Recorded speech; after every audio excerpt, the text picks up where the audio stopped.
God is the source. God is the great source.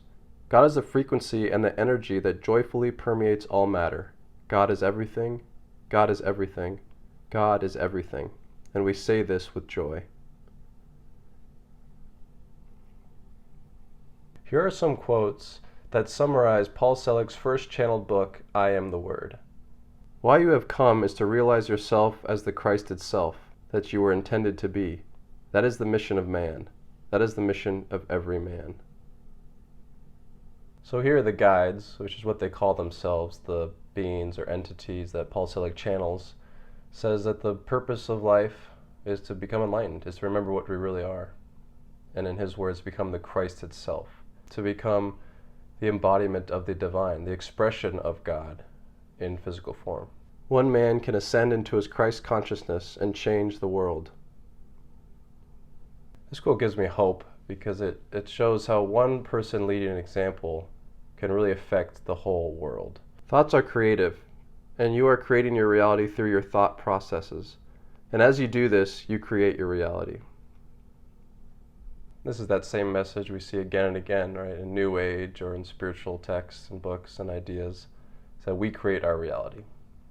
Our thoughts create it. This is a dream. This is an illusion experience because it is all really one thing, but we create the diversity in the experiences that arise within our experience. The Creator works through you.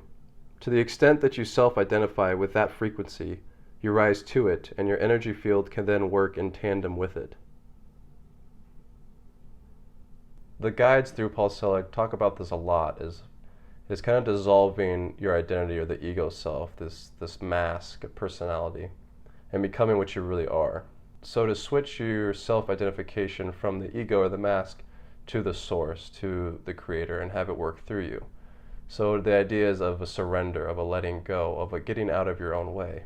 Any man, any woman is merely a conduit towards the divine. They can be a realized aspect of the divine in action. And in a funny way, that then takes the responsibility away from you on ego level to be love, because love is you. So in a funny way, you get out of the way enough to allow love to be love, activating and operating and expressing itself through you in perfect ways. So similar to the last quote, is that you need to get out of your own way. It is already what you are. It already is. So it's just our own self-imposed limitations, beliefs, identifications that block that truth of love, because love is the foundational vibration of everything. So like he says, in a funny way, or as the guides say, in a funny way, you just need to get out of the way. You just need to surrender and let love innocently flow through you. And I think this is why it seems hard for us, because it's so different from our paradigm. We believe we need to work hard, we need to achieve, we need to gain, we need to reach for and grasp, but really it's a letting go, a surrendering, and a getting out of our own way. It's a becoming innocent and allowing and aligning. The first step towards realizing your unity with your Creator is to understand that all men are one. Now here is shared that fundamental truth that is shared amongst all spiritual masters, really, is the truth of unity, of union. How everything appears in this experience of earth, of this reality, different, but in truth it is all one thing. And that is the crucial realization that is needed to become enlightened, is to realize that everything is one. Everything. That includes everything. Nothing is left out. Even from your belief system, if you see something as bad or wrong, that is included. That is the one. It is all one. Love is a frequency that is emitted that transforms that which it encounters, and it is free, and it is not to be dictated as much as it is to be expressed. This is similar to those previous quotes of, we don't really direct love, we are not in control of it. You just need to allow it to be expressed through you. It is a higher power. You become humble and allow it to flow through. It really is about attunement, and nothing more than that. It's as if you are a radio and the frequencies are bombarding you all the time, but the radio doesn't play all the frequencies. It chooses the frequencies it hears. And you can decide now that you are aligned to a higher frequency, and that is what your radio is playing. I love this analogy, and similar to what Bashar uses, which is a TV, and how there's many channels. You know, when you watch TV, there are tons of channels playing at the same time, but you can choose, you can change the channel and choose which one you're watching. And that's similar to what he's saying here, or what the guides are saying here, is the radio. There's all these different levels of experience, and you can attune, or you attune to whichever you want to experience. And it's important to realize that power and realize that you have the choice, and you're not a victim to it, but it's your choice of what level or what radio station you're attuned to. So if you want a higher frequency, you need to just attune yourself to that station. When one person awakens to her Christed self, she sets in motion a domino effect of resonance.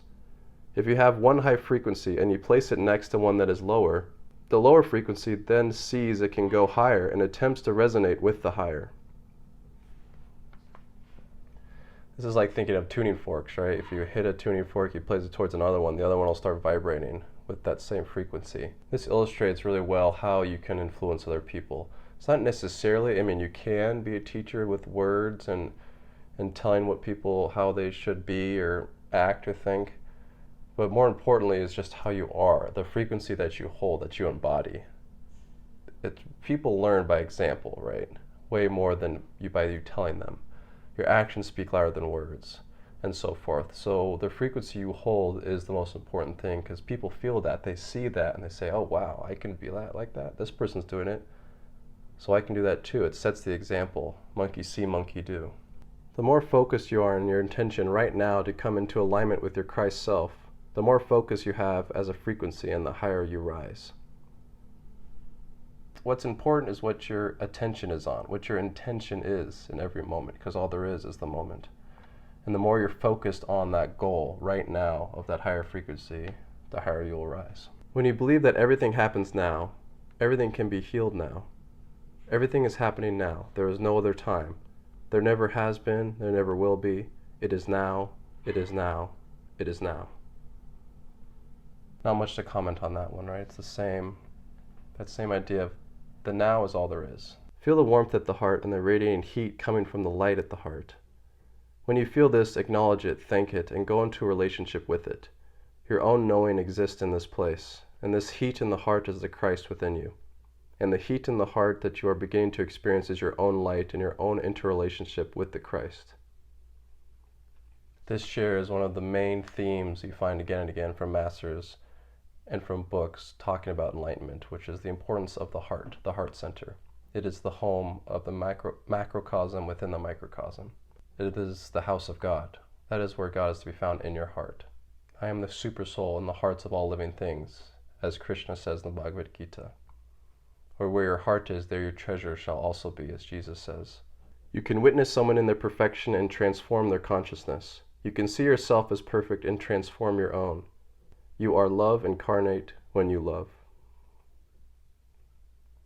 This shares another truth that is found amongst a lot of masters, which is behold perfection. See perfection in this world. That is all that's necessary. See the perfection, and then you will realize that the perfection is there, that the Creator is there in everything. And by you seeing it, you bring it forth in what you perceive. The perceived feels your perception, and it comes forth. It is almost, you witnessing it allows it to be expressed, because your perceptions create your reality. This is that idea of that reality is a mirror. What you put forth is what you get back. Therefore, see perfection, and then you will experience perfection. As you become love, you become in your awareness a vehicle for the higher frequencies to work with. You are not depleted because, as we have told you, you are the conduit. You are the vessel that the divine frequency inhabits, is, and works through.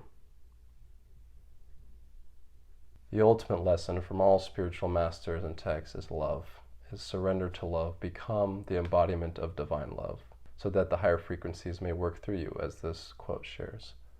That is the ultimate lesson. Surrender to the heart, which is the center of love of the Creator. Become an expression, a conduit, a channel for divine love. I Am the Word is a great book by Paul Selig, and I highly recommend checking it out. I love all of his channel books. You'll find a link to the book in the description below. Thank you.